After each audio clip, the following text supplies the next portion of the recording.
Leo படத்தின் வெற்றியை தொடர்ந்து விஜய் அவர்கள் தனது 68வது படத்தில் நடித்து வருகிறார். வெங்கட் பிரபு இயக்கும் இந்த படத்திற்கு தளபதி 68 என்று தற்காலிகமாக பெயரிடப்பட்டுள்ளது. இந்த படத்தில் விஜய் அவர்களுடன் இணைந்து பிரசாந்த், மோகன், பிரபுதேவா, ஜெயராம், யோகி பாபு, சினேகா, லைலா ஆகியோர் முக்கிய கதாபாத்திரத்தில் நடித்து வருகின்றனர். ஏஜிஎஸ் நிறுவனம் தயாரிப்பில் விறுவிறுப்பாக நடைபெற்று வரும் இந்த படத்திற்கு யுவன் சங்கர் ராஜா இசை அமைக்கிறார். இந்த நிலையில் கிறிஸ்துமஸ் தினத்தை முன்னிட்டு ரசிகர்களுக்கு வாழ்த்து தெரிவித்த இயக்குனர் வெங்கட் பிரபு அவர்கள் தளபதி 68 படத்தின் அப்டேட் மிக விரைவில் வெளியாகும் என சமூக வலைதளத்தில் பதிவிட்டு உள்ளார். மேலும் தளபதி 68 படத்திற்கு கோட் என்று பெயர் வைக்கப்பட்டுள்ளதாகவும் செய்திகள் கசிந்துள்ளது. இருந்தபோதும் இது பற்றி அதிகாரப்பூர்வ தகவல் இன்னும் வெளியாகவில்லை.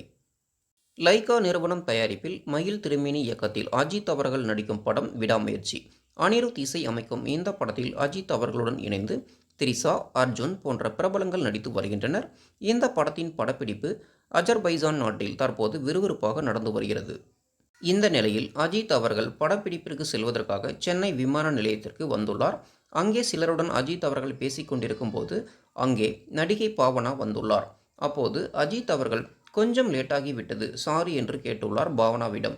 அதற்கு நடிகை பாவனா அவர்கள், நீங்கள் லேட்டாக வருவீர்கள் என்று சொன்னதால் நானும் கொஞ்சம் லேட்டாகி வந்தேன் என்று கூறியுள்ளார். இந்த வீடியோவை ரசிகர்கள் சமூக வலைதளங்களில் தற்போது வைரலாக்கி வருகின்றனர். கிறிஸ்துமஸ் தினத்தை முன்னிட்டு பல பிரபலங்களும் சமூக வலைதளங்களில் வாழ்த்துக்களை தெரிவித்து வருகின்றனர். இந்த நிலையில் தேமுதிக கழக பொதுச் செயலாளர் திருமதி பிரேமலதா விஜயகாந்த் அவர்கள் முதியோர் இல்லத்திற்கு சென்று அவர்களுக்கு உணவு வழங்கி அவர்களுடன் எடுத்துக்கொண்ட புகைப்படங்களை சமூக வலைதளங்களில் பதிவிட்டு உள்ளார். மேலும் இயன்றதை செய்வோம் இல்லாதவர்க்கே என்கின்ற நமது கொள்கை முழக்கத்தின் வழியில் இந்த கிறிஸ்துமஸ் விழாவை கேப்டன் விஜயகாந்த் அவர்களின் ஆணைக்கு இணங்க முதியவர்களுடன் உணவருந்தி கொண்டாடி மகிழ்ந்ததாகவும் தெரிவித்துள்ளார்.